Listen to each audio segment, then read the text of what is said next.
Bonsoir, Chérif Diop, merci. Mesdames, Messieurs, bonsoir. Bonsoir, Aïssata Tall Sall. Bonsoir, Mamoudou Ibrahim. Merci d'avoir accepté notre invitation. Parlons de l'actualité du jour. C'est le vote à l'Assemblée nationale d'une proposition de loi qui ramène le mandat du président de l'Assemblée à 5 ans. Mais là où il y a vraiment controverse, c'est sur l'augmentation du nombre requis de députés pour constituer un groupe parlementaire. Vous avez voté contre. Pourquoi, Aïssata Tall Sall? Bien évidemment, j'ai voté contre parce que je dois voter contre.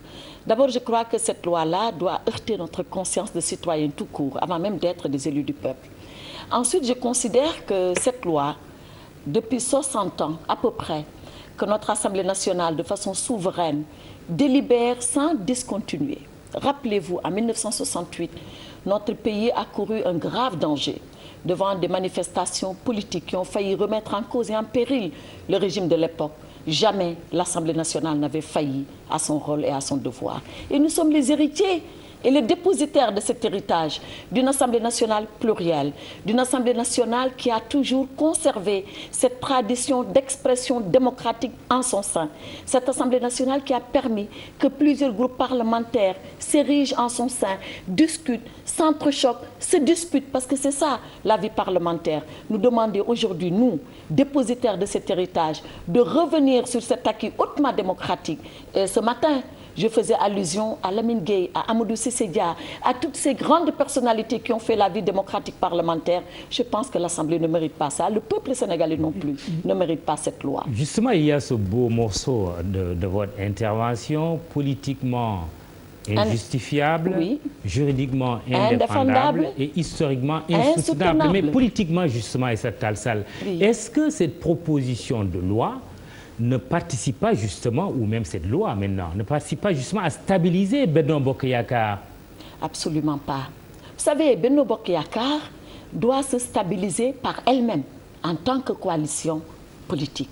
Je le disais à certains collègues qui ont pensé que c'était une loi qui est faite contre le Parti socialiste. Oui, on vous a soupçonné de vouloir constituer un groupe parlementaire. C'est vrai ça? Mais attendez, le Parti socialiste, au moment où il soutenait le président Macky Sall, à sa demande, je le rappelle, ce n'est pas encore si lointain, le jour où le président Macky Sall est parti voir M. Ousmane Tanor Dieng à Fann Résidence pour demander que le Parti socialiste lui apporte son soutien.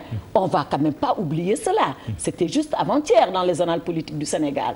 Donc le Parti socialiste a délibéré en son sein, a discuté dans ses plus hautes instances et a décidé de la façon la plus libre et de la façon la plus souveraine qu'il devait apporter, excusez-moi, son soutien au président Macky Sall. Le jour où le Parti socialiste va penser ou va croire le contraire, il délibérera comme il l'avait fait auparavant et il prendra la décision qu'il estime juste en conformité avec les intérêts du Sénégal. Voilà le Parti socialiste. Remarque quand même un Parti socialiste démobilisé ce lundi à l'Assemblée nationale.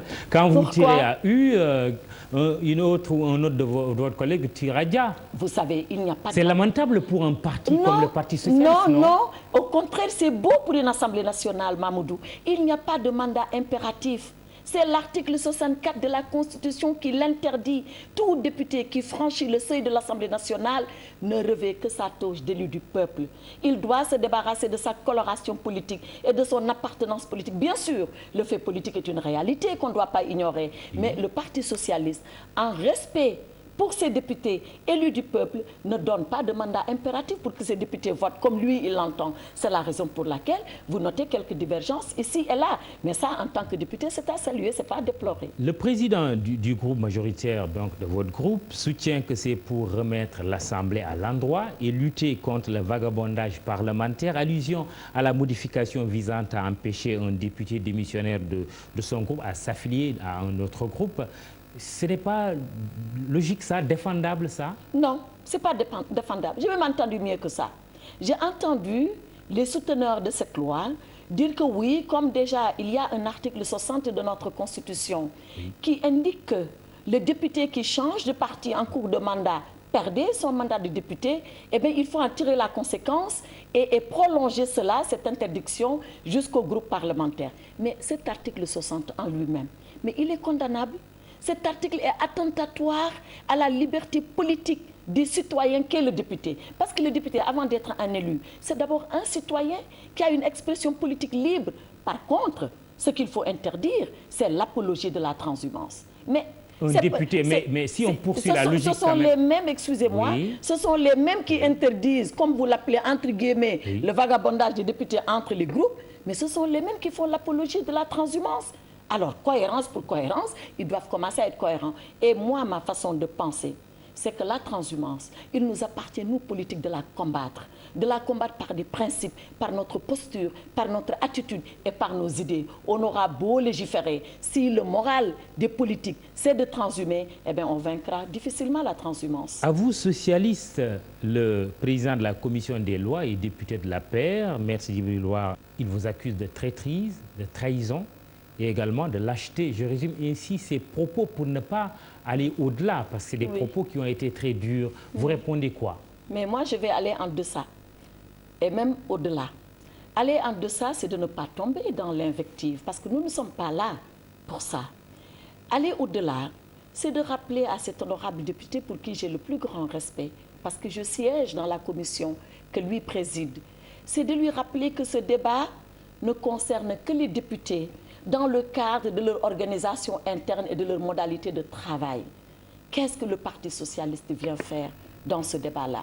Je pense que ce n'est pas de bon ton d'insulter ainsi les alliés. Mais nous, on nous a appris de ne jamais répondre, à l'injure. Ce que je dis seulement au président Djibril War, c'est de lui rappeler que le Parti socialiste est un parti honorable, un parti respectable, qui a fait l'histoire de ce pays, qui continuera à le faire et qui certainement est aussi l'avenir de ce pays-là. C'est tout. Maintenant, quant à tomber dans l'invective, non, nous ne pouvons pas le faire.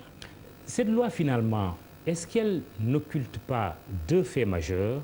D'abord, c'est de ramener le mandat du président de l'Assemblée à 5 ans, mais aussi la parité. Mais bien évidemment. Dans le bureau de l'Assemblée nationale. J'ai commencé mon propos introductif tout à l'heure en disant que c'est un rêve pour un cauchemar. Le rêve, justement, c'est que dans cette proposition, il y a le fait de ramener le mandat du président à 5 ans, ce que nous avions, en tout cas moi personnellement, j'ai toujours défendu.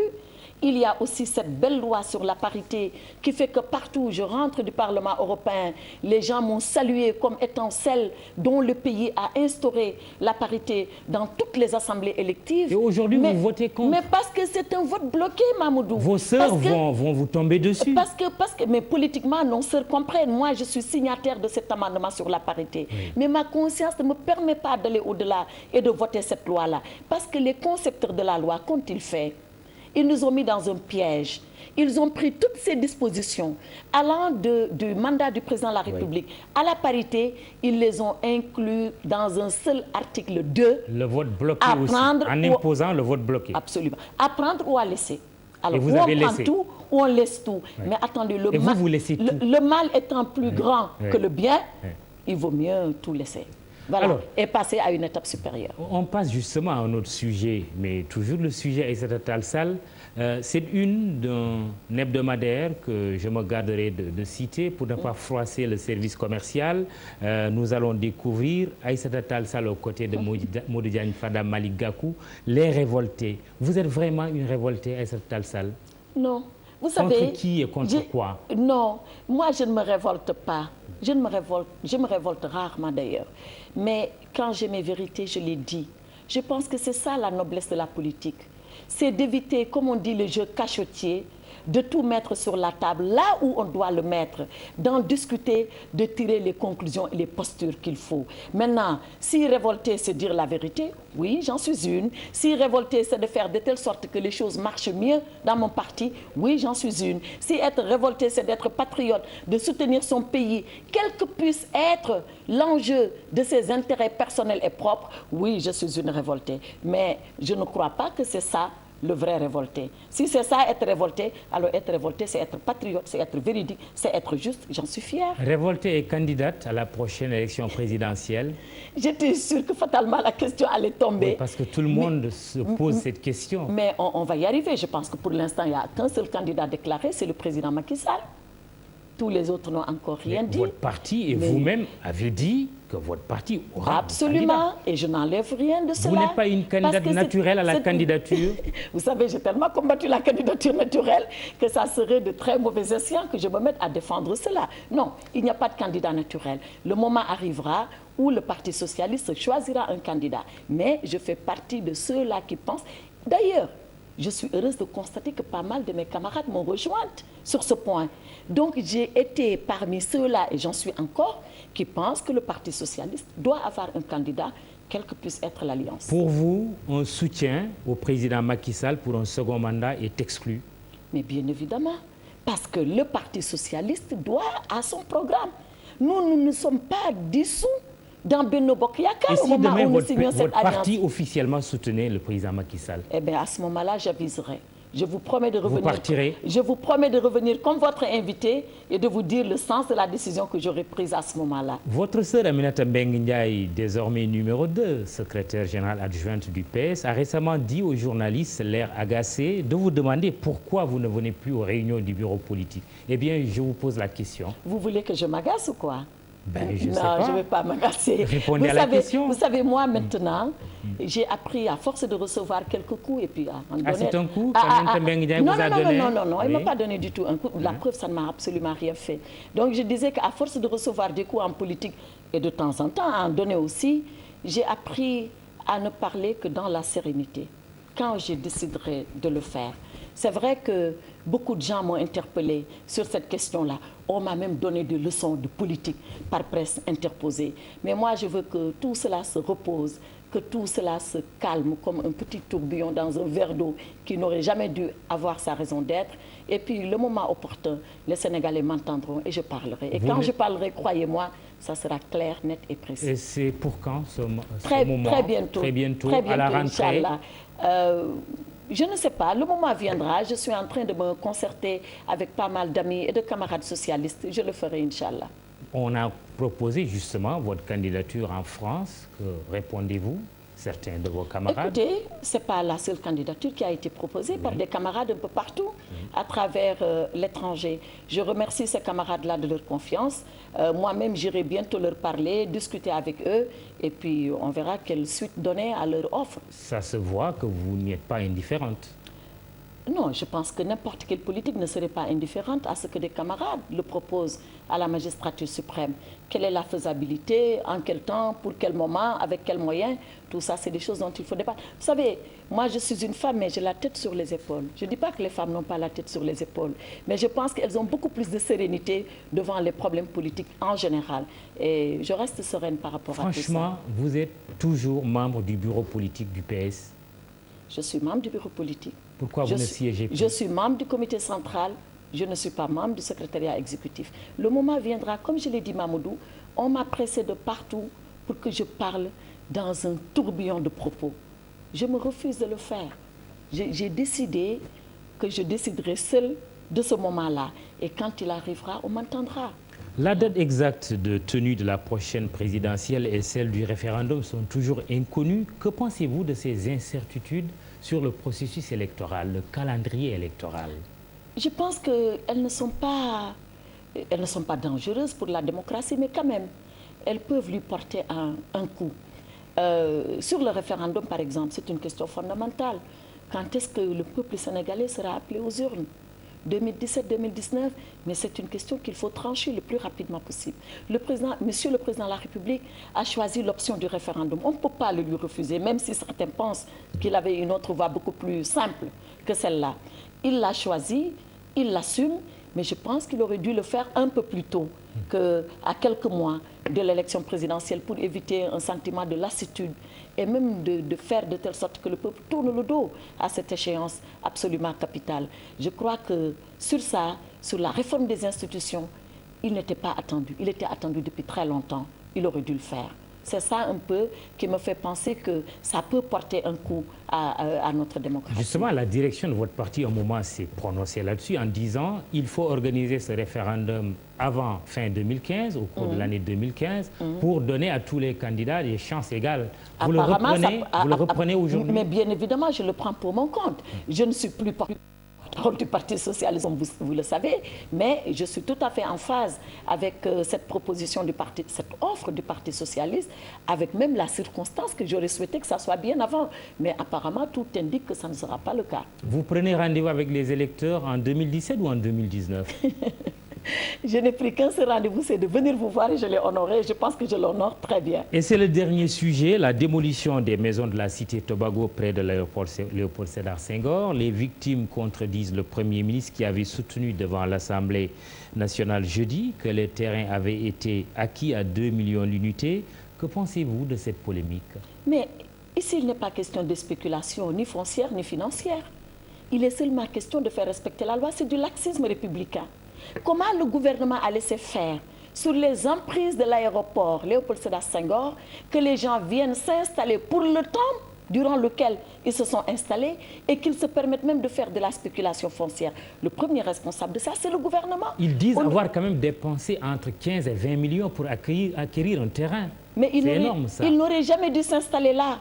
Le gouvernement n'aurait jamais dû laisser faire. C'est la raison pour laquelle moi, je ne condamne ni ceux-là qui ont spéculé, ni ceux-là qui ont payé, encore moins ceux-là qui sont installés en réalisant quelques-uns pensent. Celui que je condamne, c'est le gouvernement. Donc ce n'est pas vous qui allez porter votre robe d'avocate, parce que vous en êtes une, oui, pour défendre ces personnes qui se disent victimes, lésées? J'ai beau être avocat, je ne défends pas des choses indéfendables.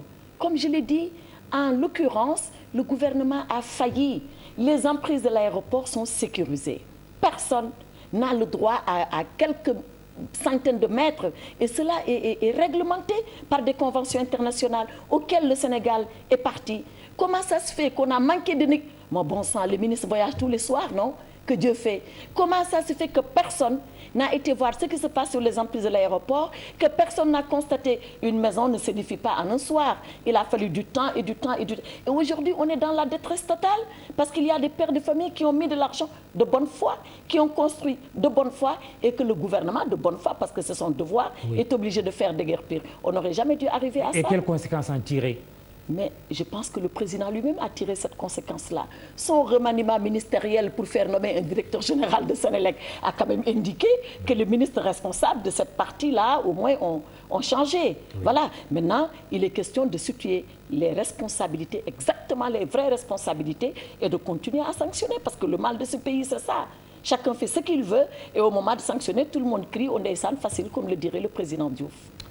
Allez-vous féliciter Moustapha Niasse, qui est aujourd'hui président d'une assemblée avec un mandat de 5 ans, mais il ne fera que 2 ans? C'est ça que je disais. Trop tard, trop peu. Voilà, mais je vais le féliciter quand même. Je vais le féliciter, je féliciterai tous ses successeurs qui bénéficieront de cette disposition qui, je pense, pour une fois, sera sauvegardée et longtemps sauvegardée et ne sera pas victime de réformite générale comme c'est la maladie du Sénégal. Merci Aïssata Tall Sall d'être venu aux 20h de TFM. Chérif, je te retourne le micro.